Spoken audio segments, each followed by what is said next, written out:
Unbelievable yesterday, the severe weather, 37 tornado warnings. That doesn't mean 37 confirmed tornadoes with that many warnings. Chris Mulcahy is out in the Chevy-storm-tracker, headed to a location that did have a tornado touchdown up in Ottawa County. How you doing, Chris?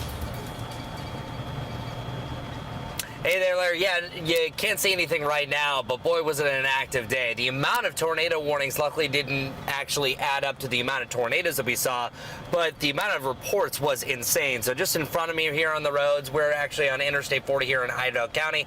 Not much happening. It's nice calm after the storm, but check this out. Over the last 36 hours, we had 21 tornado reports across Georgia, South Carolina, and North Carolina, and adding up the wind reports just for North and South Carolina, there was 26 wind damage reports. Some of those coming from the storms that were associated with those tornado warnings, especially up in the mountains, but a lot of that was spread just down to the southwest of us. But here's what it all looked like. Look at that mean line. So this was all associated with Fred, but oftentimes the outer bands, or when that low pressure system makes landfall, it can make this tail. And this is also called a quasi-linear convective system. We'll get more onto that, but there was also a supercell that was involved. The one tornado and the most damage report that we saw here in Iredell County was from this one supercell. I'm going to stop it right here.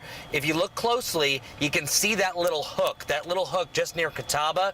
That's where we had multiple reports. That video of that tornado that was on the ground, this one was on its own. The rest of it was more on this situation that you're seeing right here along this line. That's where we saw most of the wind damage reports in the western side of South Carolina. So most of the damage that we saw from tornadoes in South Carolina was from a spin-up tornado. This is also a QLCS, as I mentioned, a quasi-linear convective system. They move fast, they form fast, they're short-lived. But the one in Iredell County where we're headed to, that one was on its own. That was separated from Fred. It was all that twist the atmosphere that led to this. So we'll have more pictures on that a little bit later on in the morning. Just know that this was a historic event for the amount of tornado warnings that we had and just associated with what was left over from Tropical Storm Fred. Reporting from the Chevy-storm-tracker, I'm meteorologist Chris Mulcahy.